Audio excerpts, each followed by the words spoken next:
বিগত ২৮শে সেপ্টেম্বর, ৫ই October, ১৯শে November এবং ২রা ডিসেম্বর ৪ দফায় নির্বাচন কমিশনের সাক্ষাৎ চেয়ে প্রধান নির্বাচন কমিশনার ও অন্য ৪ জন কমিশনার ও নির্বাচন কমিশনের সিনিয়র সচিবকে চিঠি দেয় বাংলাদেশ আম জনগণ পার্টি।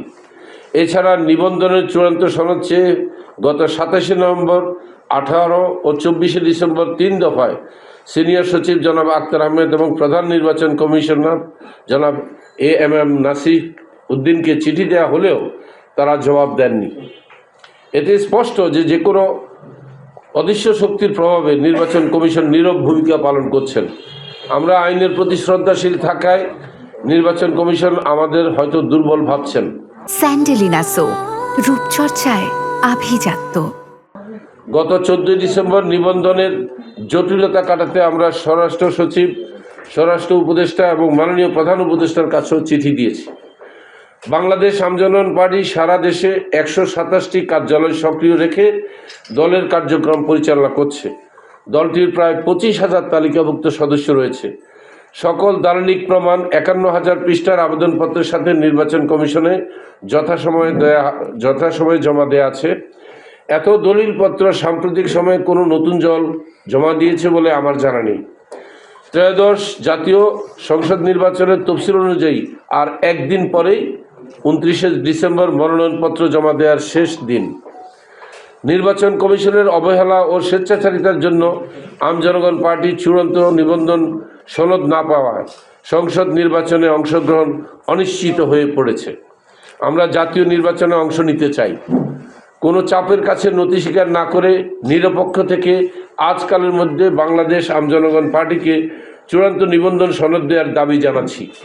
আমাদের দলের প্রার্থীদের মনোনয়নপত্র জমা দেওয়ার জন্য সময় দেওয়ার অনুরোধ করছি। নির্বাচন কমিশনের সামনে কেউ অনুসরণ করলে তাকে দল নিবন্ধন দিয়ে দিচ্ছে।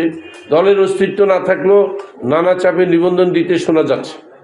অন্যদিকে আইনবিধি অনুযায়ী সকল শর্ত পূরণ করার পরেও নির্বাচন কমিশন যদি একটি নতুন দলের বিষয়ে চাপের কারণে সঠিক সিদ্ধান্ত নিতে না পারে, সেই নির্বাচন কমিশন পরিবর্তিত পরিস্থিতিতে এত চ্যালেঞ্জ মোকাবেলা করে কিভাবে জাতীয় নির্বাচন ও গণভোটের আয়োজন করবে তা আমার বোধগম্য নয়।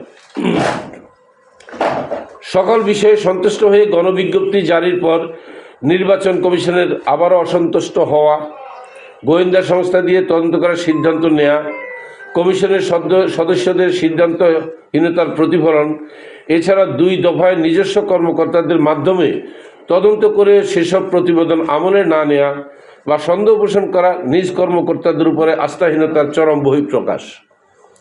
যে নির্বাচন কমিশন নিজ কর্মকর্তাদের উপর আস্থা রাখতে পারছেন না, নিজ সিদ্ধান্ত ক্ষণে ক্ষণে পাল্টে যাচ্ছে, তারা কতদূর দৃঢ়তার সাথে দায়িত্ব পালন করে নির্বাচন আয়োজন করবে তা সহজেই অনুমান করা যায়। কিছুই জানানো হয়নি এখন পর্যন্ত।